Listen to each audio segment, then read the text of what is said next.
This is the Ponderosa Pine Life Zone, A.K.A. Pinus Ponderosa.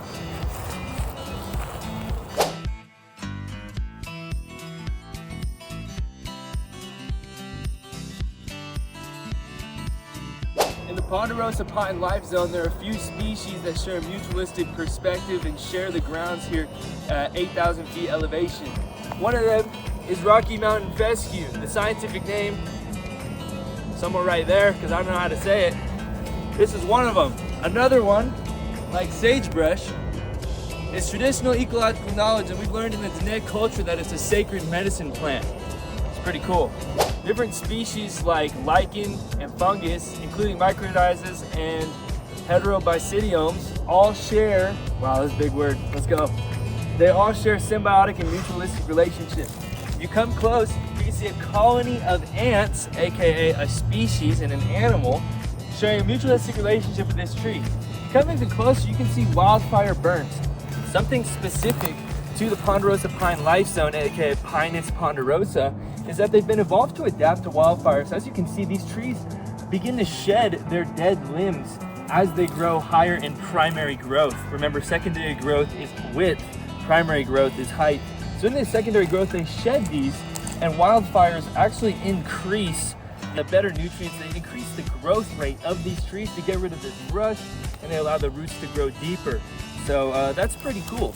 The western blueberry lizard is another example of the animals inhabiting the Ponderosa Pine Life Zone. Here, these lizards will climb these trees like we just found this one here. They actually climb and eat the ants like we found on the other tree. So this is a perfect example of the life cycle happening. This would be the, we have the trees as the primary producers, then we have secondary, tertiary consumers. This guy's nowhere near being a tertiary consumer yet, but someday maybe he'll grow up. We'll let you go back into the wild, big boy.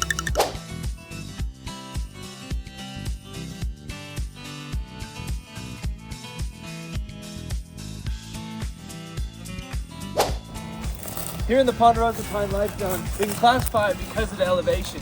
Normally, Ponderosa Pine Life Zones would be from 7,000 to 7,800 feet, and annual precipitation is only 18 to 24 inches annually.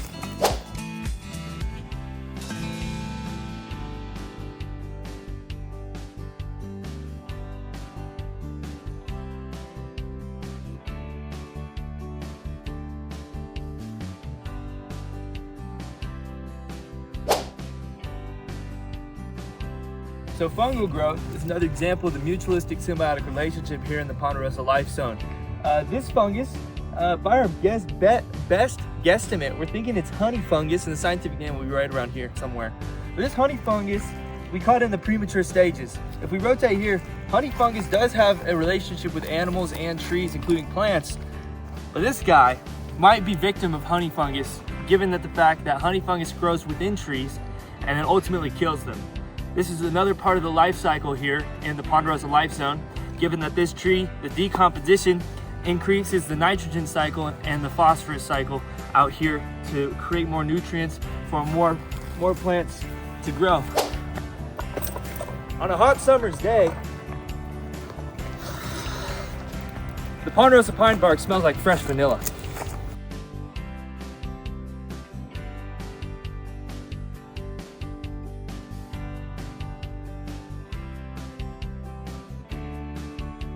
Hey travelers, thanks so much for joining us on a tour of the Pinus Ponderosa Life Zone. Hey, did you know that here in Coconino County and throughout the rest of northern Arizona, we have the largest Ponderosa Life Zone in the United States? Be sure to join us sometime on your way to the Grand Canyon.